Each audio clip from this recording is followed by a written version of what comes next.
कैसे हैं आप सब? उम्मीद करती हूँ आप लोग अच्छे होंगे। आज आपकी वर्कशीट नंबर 4 आई है, तो इसे अच्छे से लेबल कर लीजिए, डेट डाल दीजिए।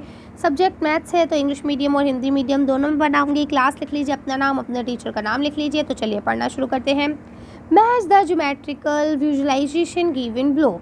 नीचे जो आपको ज्योमेट्रिकल विजुअलाइजेशन दी गई है, जिसे आप देख पा रहे हैं, विद इट्स नेम, इनके नामों के साथ यहाँ दिए गए हैं। And find them in a real life image, और रियल लाइफ इमेज में इनको फाइंड आउट कीजिए, जैसा कि यहाँ आपको दिया गया है। तो चलिए पहले हम लोग ऊपर जान लेते हैं। पिछली वर्कशीट में हमने इन सब चीज़ों को अच्छे से जान लिया था, फिर भी देखते हैं कि हमें कितना याद है। ये क्या है, जल्दी से बताइए। बिल्कुल ठीक, ये है आपका पॉइंट। ये क्या है आपकी, ये है लाइन जो दोनों तरफ से बढ़ सकती है। ये क्या है, ये है लाइन सेगमेंट जो दोनों में से किसी तरफ भी नहीं बढ़ेगा। ये है आपका रे जो एक तरफ से बढ़ेगा, एक तरफ से जमा हुआ है। दूसरा है ये आपका पैरेलल लाइन जो चाहे कितने भी आगे चला जाए, ये कभी आपस में नहीं मिलेगा। मैं यहाँ पे साथ के साथ आपको बताती चल रही हूँ, आप लिखते चलेंगे। अब ये है आपका, इसे हम लोग बोलते हैं परपेंडिकुलर इंटरसेक्टिंग लाइन। ये आपस में एक दूसरे को काट रही हैं किसी एक बिंदु पर, तो आप इसे इंटरसेक्टिंग लाइन लिखेंगे। ये आपकी परपेंडिकुलर लाइन है। परपेंडिकुलर का मतलब होता है जो 90 डिग्री का एंगल बनाए, तो ये आपका परपेंडिकुलर हो गया। इसके बाद यहाँ पे आपकी जो ये वाली लाइन है, इस लाइन को हम लोग बोलते हैं कॉन्करेंट लाइन, जिसके बाद एक ही बिंदु से कई लाइन निकलती रहती हैं। इसके बाद लास्ट ये आपका बचा है, इसमें देखिए एक लाइन शुरू हुई, इसमें कई तरह, इसमें ना ये लकीर आगे भी बढ़ती रहती है, लेकिन इसमें जो लाइन सेगमेंट होते हैं ये इतने ही रहते हैं। ठीक है, तो इसको हम लोग बोलते हैं कॉलिनियर पॉइंट्स। तो इस तरह से यहाँ तक आपको क्लियर हो गया कि लाइन किसे कहा जाता है, रे किसे कहा जाता है। ठीक है, तो आप इसे वीडियो को रोक रोक के देख लेंगे। अगर मैं थोड़ा स्पीड में हो गई हूँ तो वीडियो को स्लो करके आप देख सकते हैं। अच्छा, अब ये क्या है, जल्दी से बताइए।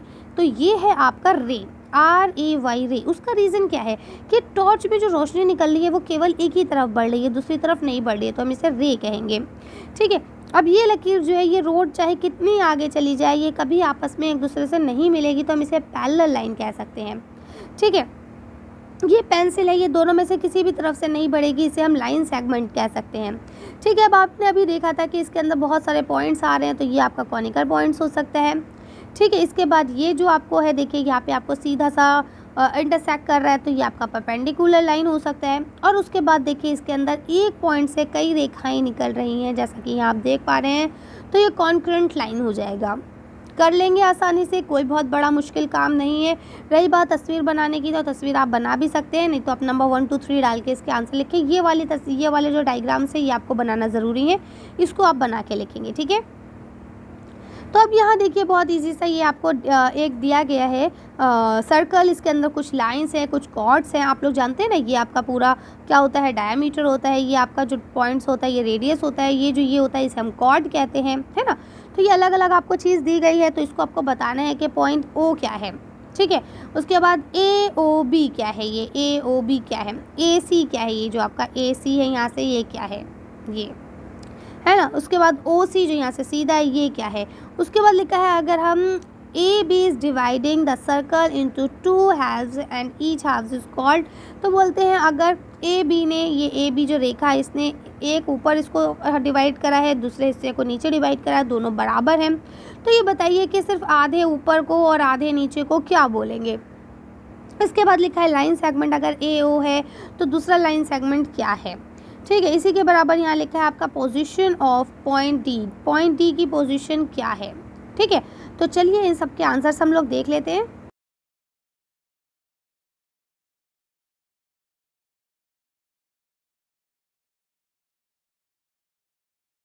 देखिए, अब आप इसका आंसर यहाँ से लिख सकते हैं कि सेंटर ऑफ द सर्कल, ये सर्कल का केंद्र है। इसके बाद दूसरा हो जाएगा डायमीटर के, ये व्यास है। तीसरा हो जाएगा कॉर्ड है, जीवा जिसे हम बोलते हैं। इसके अलावा अगर कुछ और बोलते हो तो आप वो लिख लीजिएगा।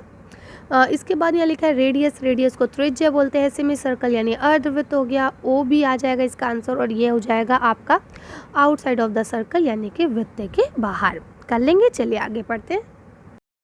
सारे पॉइंट्स आपके कंप्लीट होते हैं। अब यहाँ पे आपको एक छोटी सी एक्टिविटी दी गई है, लिखा है right the name of the object that you find in your home through which you can draw the circle, यानी कि घर के अंदर आपको ऐसी कौन सी चीज़ें मिलती हैं जिससे आप सर्कल को ड्रॉ कर सकते हैं। देखिए प्रकार तो होता ही है, उसको तो छोड़ दीजिए, उसके अलावा ऐसी कौन कौन सी चीज़ें हैं जिनसे आप एक सर्कल को ड्रॉ कर सकते हैं। And also write 2 situations in your surrounding where you can see the formation of the circle, यानी कि ऐसी 2 सिचुएशंस लिखिए अपने इर्द गिर्द देखकर जिसमें आपको दिखे कि भाई इसमें ना सर्कल बन रहा है। जैसे कि मैंने आपको आंसर दिखा दिया, चलिए आंसर ही देखते हैं फटाफट, फिर बात करेंगे।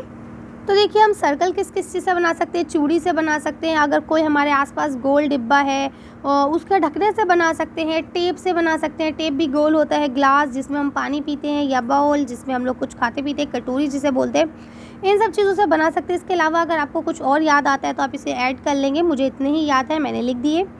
इसके बाद लिखा है कि हम कौन कौन सी 2 सिचुएशंस है जहाँ पे देखते हैं सर्कल बनते हुए। तो देखिए एक तो नंबर 1 है जब घड़ी चलती है तो आप देखें घड़ी की जो सुई है वो सर्कल बनाती है, ठीक है। और नंबर 2 में जब आपका पंखा चलता है तो वो भी गोल गोल घूमता है तो वो भी सर्कल बनाता है। तो ये 2 सिचुएशन मैंने लिख दी हैं। अगर आपको इसके अलावा कोई तीसरी सिचुएशन याद आती है तो आप इसे ऐड ऑन कर लेंगे। वैसे आपसे 2 ही सिचुएशन पूछी गई हैं तो आप 2 ही लिख देंगे, ठीक है। चलिए तो आज की वर्कशीट को हम यहीं खत्म करते हैं। आज की वीडियो में बस इतना है। अगर आपका हमारी वीडियो पसंद आई हो तो प्लीज़ इसे लाइक और शेयर करें। अगर अभी तक आपने हमारे चैनल को सब्सक्राइब नहीं किया तो प्लीज़ हमारे चैनल को सब्सक्राइब करें। Thank you for watching.